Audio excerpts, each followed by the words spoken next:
The Rosewood Book Club had been meeting in Mom's living room every third Thursday for 12 years. 8 women, ranging from Mom's age of 57 to Mrs. Henderson who was pushing 75, gathering to discuss literary fiction with the kind of intellectual authority that came from decades of reading group participation. They prided themselves on sophisticated taste. Margaret Atwood, Toni Morrison, Zadie Smith. Authors who won prestigious awards, earned critical acclaim and tackled weighty themes about the human condition. They dismissed genre fiction as beneath their consideration, romance novels as frivolous, and anything that appeared on bestseller lists as automatically suspect. Then there was me at 28, the book club's reluctant youngest member who attended out of obligation rather than enthusiasm. Mom had insisted I join after moving back home to help with her recovery from knee surgery, claiming the intellectual stimulation would be good for me. What they knew about my writing career could fit on an index card. I'd published a few books, worked from home, seemed to make enough money to pay my bills. What they assumed was that I wrote the kind of commercial fiction they'd been trained to look down upon by decades of literary snobbery. What they didn't know was that Jessica Wong had become one of the most successful authors in contemporary fiction. My last novel had spent 18 weeks on the New York Times bestseller list, been translated into 27 languages, and sold over 2 million copies worldwide. My publisher was calling me their most profitable author under 30. But to the Rosewood Book Club I was just Sarah's daughter who wrote those little books, and clearly hadn't developed serious literary taste. The monthly meetings had become exercises in subtle condescension disguised as literary discussion. This month's selection was a 400-page literary novel about 3 generations of women confronting inherited trauma through the lens of historical migration patterns. Dense, symbolic, the kind of book that required extensive discussion to unpack its layers of meaning. The prose is simply extraordinary, Mrs. Patterson announced, adjusting her reading glasses. This is what real literature looks like. Depth, complexity, serious engagement with important themes. The other women nodded approvingly, each trying to demonstrate their sophisticated understanding of the text's deeper significance. It makes you think about what constitutes meaningful fiction, Mom added, glancing in my direction. Stories that challenge readers intellectually rather than just entertaining them. The subtext was clear. Unlike whatever you write, Jessica. Mrs. Henderson leaned forward conspiratorially. I have to confess I tried reading one of those romance novels my granddaughter recommended. Absolute drivel. No substance whatsoever. Genre fiction serves its purpose, Mrs. Chin said diplomatically, but it's not really literature, is it? More like literary junk food. The conversation continued in this vein for 20 minutes, establishing their cultural superiority over readers who consumed popular fiction instead of serious literary works. Finally, Mrs. Patterson turned to me with the expression of someone addressing a child. Jessica, dear, you've been quiet tonight. What did you think of the novel? It was well written, I said carefully. The author has strong technical skills. Technical skills, yes, she agreed. But what about the thematic content? The way she weaves together historical trauma with contemporary identity struggles. I could feel the group's attention focusing on me, waiting to see if I possessed the intellectual sophistication to engage with serious literature. The themes were clearly articulated, I said. Perhaps a bit heavy-handed in places but effective overall. Mrs. Patterson's smile became slightly condescending. Heavy-handed? I think you might be missing some of the subtlety. This kind of literary fiction requires careful reading to appreciate its nuances. Of course, Mom jumped in helpfully. Jessica's used to different kinds of books. Her writing is more accessible. Accessible. The literary world's polite term for dumbed-down commercial fiction. What exactly do you write, dear? Mrs. Chin asked with the tone of someone inquiring about a hobby. Contemporary fiction, I said. Romance. Mrs. Henderson asked with barely concealed disdain. Literary fiction, actually. Character-driven stories exploring family dynamics and cultural identity. The women exchanged glances. Their silence suggested they found my description either unconvincing or irrelevant. That's nice, Mrs. Patterson said finally. Everyone has to start somewhere. Maybe you'll develop more serious themes as you mature as a writer. Develop more serious themes. As if my current work was practice for eventual real literature. Have you been published? Mrs. Chin asked politely. Yes, I've published several novels. With a real publisher? Mrs. Henderson wanted to know. Simon and Schuster. This generated mild interest. At least I wasn't self-published, which apparently elevated me slightly in their estimation. Well, Mom said brightly, maybe someday you'll write something we could read for book club. Something with more literary merit. Something with more literary merit. My mother was suggesting that my published novels lacked the intellectual substance worthy of their consideration. I'm sure they're perfectly adequate for their intended audience, Mrs. Patterson added kindly. Cute little stories can be enjoyable in their own way. Cute little stories. The phrase hit like a slap across the face. 2 million readers worldwide apparently enjoyed cute little stories. That's when my phone buzzed with an Entertainment Tonight notification. I glanced at my phone, expecting some celebrity gossip update I could ignore. Instead, I saw a breaking news alert that made my heart stop. Best-selling author Jessica Wong's novel becomes major motion picture. Netflix pays $15 million for film rights. My stomach dropped to somewhere near my ankles. The movie deal had been in negotiations for months, but my agent hadn't mentioned they were announcing it tonight.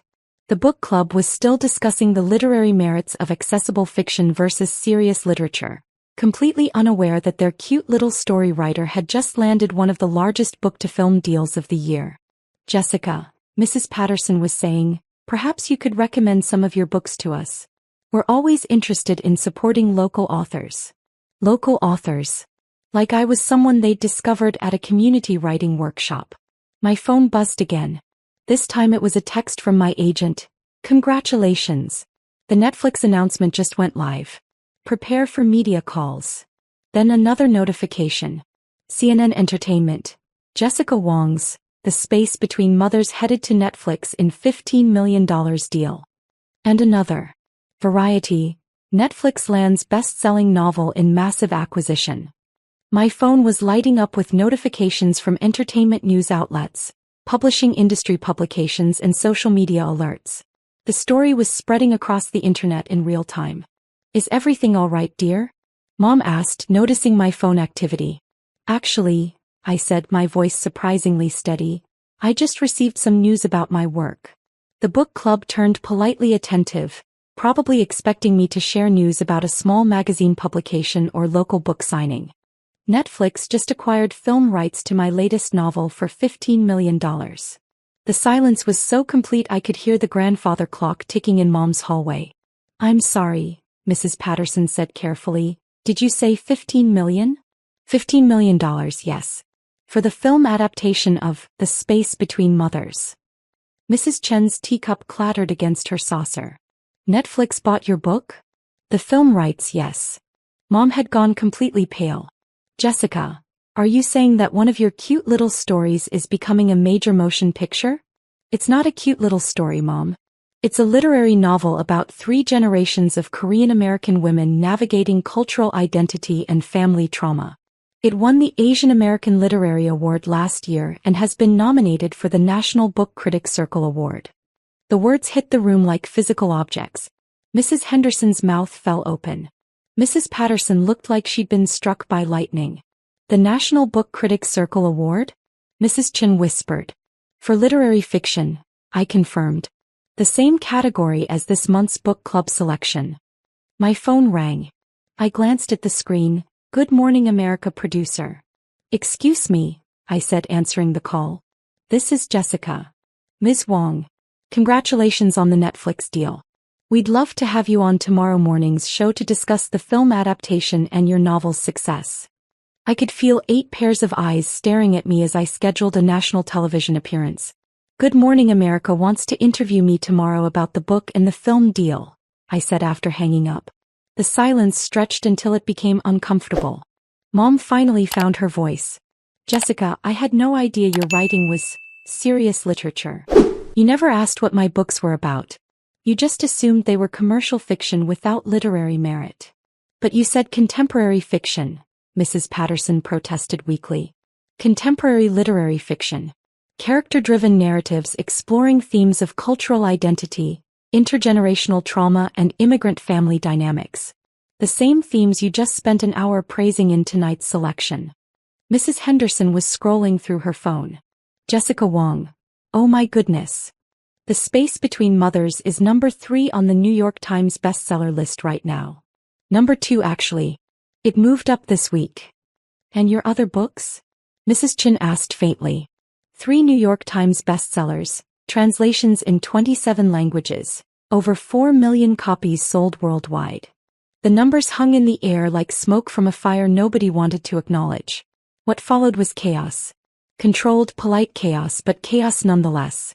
The book club members spent the next hour asking questions about my writing process, my literary influences, and my thoughts on contemporary fiction. Each question revealed how completely they'd misunderstood both my work and my place in the literary world.